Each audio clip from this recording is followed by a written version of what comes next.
queridos amigos da carreira diplomática que estão se preparando agora para o TPS, nós já temos uma portaria, em breve teremos um edital, em 60 dias teremos um concurso. Vale a pena fazer alguns comentários sobre a prova de História.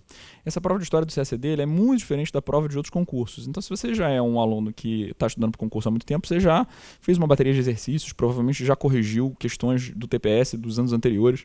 A gente mesmo tem, oferecendo aqui gratuitamente, para os alunos a correção de todas as matérias, não apenas de História, dos concursos dos TPS dos anos anteriores. Você não precisa pagar nada por isso, e você pode fazer essa correção depois de ter feito os exercícios. Eu particularmente sempre recomendo em sala de aula que essa seja a primeira coisa que o aluno faz, tentar pegar a prova, mesmo que ele não tenha ainda o profundo conteúdo, quando ele está começando a estudar, e fazer exercício. Fazer exercício é fundamental, você precisa conhecer a prova, conhecer a banca e tentar resolver os TPS por conta própria. E você pode também pedir ajuda dos professores ou ver os vídeos que a gente gravou de correção dos TPS dos anos anteriores para te ajudar. Mais uma vez, repito, isso é gratuito, ninguém vai te cobrar nada por isso. É importante que você entenda que fazer exercício treina você também para um determinado tipo de estilo da prova, um determinado modelo da banca, que tende a se repetir. É claro que eventualmente aparecem novidades, sempre vão aparecer novidades. Em História, em particular, a banca tem tornado cada vez mais específicas determinadas questões. Então a gente viu questões, por exemplo, sobre temas bastante obscuros da história do Brasil que eventualmente foram cobrados no TPS. Eu me lembro, uns 2 ou 3 anos atrás, por exemplo, nós tínhamos feito exercícios de revisão na véspera do TPS, e caiu uma questão sobre a reforma constitucional do governo Arthur Bernardes, do final do governo Arthur Bernardes, entre 1926 e 1927, a única reforma constitucional que a Constituição de 1891 sofreu. Então, de fato, é um nível de profundidade bastante grande, e você que está começando a estudar precisa saber que o CACD é específico. Você não vai encontrar essas questões em outras provas. Aliás, é muito raro você encontrar outros concursos em que tenha prova de História. Talvez para assistente legislativo, para ABIN, para oficial de chancelaria, naturalmente, e nas provas de ação afirmativa quando elas existiam.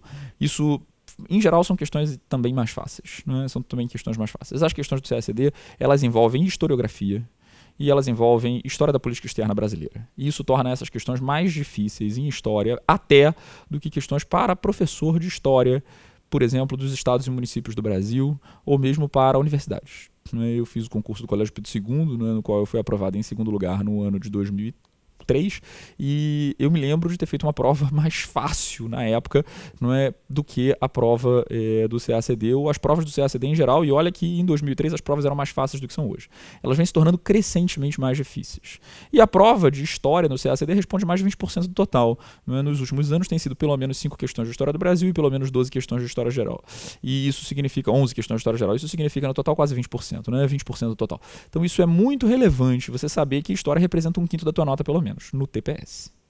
Há, entretanto, que se fazer uma diferenciação, e isso para quem já está estudando há mais tempo é quase óbvio, mas convém repetir aqui, uma diferenciação importante entre a prova da primeira fase e a prova da terceira fase. A prova da terceira fase, ela é uma prova que permite que você possa devagar, discutir, debater, apresentar a historiografia, discutir o conteúdo e, eventualmente, às vezes até enrolar se você não souber muito bem o conteúdo, dando a impressão de que você sabe, ou tangenciando, ou passando por uma conjuntura. Isso é impossível no TPS. No TPS, nas questões de História Geral e de História do Brasil, você tem que marcar o certo ou o errado. Não tem 50 tons de cinza. Você tem exclusivamente aí o preto ou branco. Então é importante fazer exercício, porque quando você faz exercício, você vai começando a pegar o jeito da banca, a cara da banca, que tipo de coisa a banca cobra mais, que tipo de coisa, mesmo que você não tenha certeza, vale a pena arriscar, e marcar ali certo ou marcar ali errado. Depois de fazer dezenas, centenas de exercícios, você já tem mais ou menos uma noção de que quando está errado tem mais ou menos um tipo de fraseologia, e quando está certo tem mais ou menos outro tipo de fraseologia.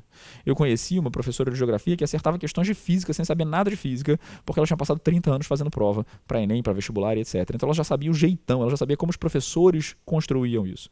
E é claro, ela teve 30 anos de experiência. Então existe alguma coisa como uma hermenêutica da prova, como se fossem os metadados. Quanto mais exercício você fizer, melhor você estar preparado para fazer uma questão do TPS. O que você não pode é ficar discutindo com a questão, né?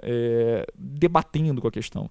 E isso explica porque que na minha experiência de 15 anos de preparação para o CACD, eu vejo, por exemplo, pessoas da área de ciências exatas, né, engenheiros, ou da área de biomédicas, pessoas que não são da área de humanas, tendo mais facilidade para fazer TPS muitas vezes.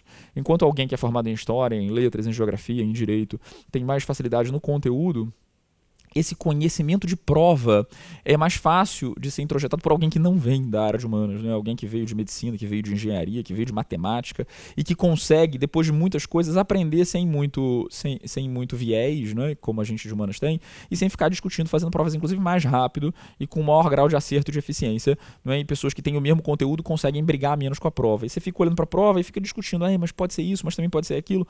É claro que tem um debate historiográfico envolvido, né? Você tem que saber mais ou menos o que a banca está cobrando. Mas é importante lembrar que, no fundo, você tem que marcar o certo ou errado. Tal autor pode falar isso, outro autor pode falar aquilo. Não convém isso no TPS. Depois de fazer muitos exercícios, você vai começar a se dar conta de que está com cara de certo ou de que está com cara de errado. E muito provavelmente, quando está com cara de certo, está certo. E muito provavelmente, quando está com cara de errado, está errado. Nesse sentido, eu daria aí 2 recomendações contra-intuitivas, não é, a meu ver, de acordo com a minha experiência. A primeira é que não me parece uma boa ideia, depois de 5, 6 horas de prova, você usar os minutos finais para fazer revisão de alguma coisa que você já marcou e mudar de ideia. Não, isso aqui não é isso aqui, e mudar de ideia. Você está mais cansado, você está mais tenso, você está mais nervoso, você já está esgotado mentalmente. Então, em geral, a sua primeira impressão sobre a questão tende a ser mais correta do que a sua segunda questão. Claro que você pode ver um erro grotesco ou alguma coisa que você não tinha percebido antes. Mas eu acho que, em geral, e nem sempre dá tempo de fazer isso, em geral você deve reservar esses 10, 15 minutos finais para ver se não marcou a bolinha errado. Que é uma questão absolutamente prática, né? Marquei a bolinha errada. Não, eu queria marcar B, e é B que está aqui marcado, né? Então vamos lá, né? No rascunho, sei lá, não é para que as bolinhas fiquem corretas. Esse tempo tem que ser feito para você botar a bolinha correta no lugar correto e não cometer o erro que muita gente comete, nervoso, tenso, depois já cansado, não é de, mas eu marquei 4, 5 questões erradas porque eu fui, na hora de passar, passei errado. Isso é fatal, né? Isso é fatal. Então, concentre no final da sua prova a maneira de preencher as bolinhas corretas, respira, né? De repente vai beber uma água, lava o rosto, e aquele momento, né, os 10, 15 minutos finais para marcar as bolinhas certas, é isso. Fazer uma revisão da prova no final da prova me parece contra-intuitivo, outros professores talvez recomendem de maneira diferente. Eu não acho uma boa ideia. Tá? Eu já vi muita gente mudar questão que estava certa para mudar para uma resposta errada. Tá?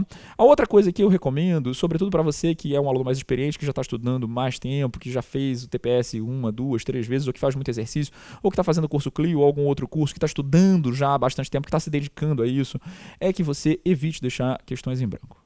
E quanto a isso, eu tenho certeza absoluta que pessoas, tá na dúvida, não marca, tá na dúvida, não marca, tá na dúvida, não marca. Eu não tenho essa. Eu acho que tá na dúvida, marca. Não é você tem 300 vagas, tem 6 mil pessoas que estão se preparando. Ou calça de veludo ou bunda de fora. Se você ficar de fora, não é porque você chutou errado. Se você ficar de fora, é porque você não sabia. Se você marcou errado, é porque você não sabia. Se você sabe um pouquinho, você tem 60% de chance de acertar, 40% de chance de errar. Se você estudou um pouco aquilo, não é uma coisa aleatória, na dúvida. Na dúvida, a dúvida nunca é uma dúvida absoluta. É uma dúvida relativa. Eu acho que pode ser isso, mas também poderia ser isso. Mas marca o que você acha que pode ser. Talvez, eventualmente, você vai errar algumas, mas na média, estatística, você vai acertar mais do que errar. Porque você é um estudante informado. Só de estar vendo esse vídeo, eu já sei que você é um estudante informado. Você está interessado no assunto. Você está começando a estudar o assunto. A probabilidade de você não ter a menor ideia se está certo ou se está errado é no máximo um vocabulário de inglês, da qual a palavra você nunca ouviu dizer. Mesmo assim, eu tenho minhas dúvidas. Acho que pode ser 51 a 49. Em termos estatísticos, é melhor apostar no 51. Quanto menos questões você deixa em branco, maior a sua chance de chegar a notas mais altas. Quanto mais questão você deixa em branco, pode ser que você fique impossível de chegar a nota de corte sem errar nada. É claro que você tem que deixar alguma margem para errar também. O viés acontece que na hora que você for olhar, eu errei porque eu chutei. Acho que você acertou porque chutou, você não conta, né? Essa eu errei porque eu chutei. Acho que eu acertei porque eu sabia. Olha, na minha experiência, ao longo desses anos todos, aqueles que eram os primeiros colocados no TPS eram bons alunos que deixavam tudo marcado, tudo, que não deixavam nada em branco, nunca.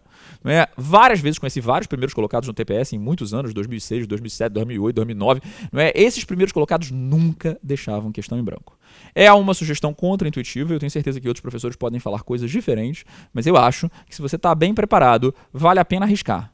O TPS é para você enfrentar como um panzer, né? Não pode ficar na linha Maginot. Se você adotar uma postura defensiva, veja bem e tal, de segurança, você pode acabar se ferrando, né? E não chegando nem na nota de corte. Era isso que eu tinha a dizer, esses são os meus recados, um grande abraço para vocês, até a próxima.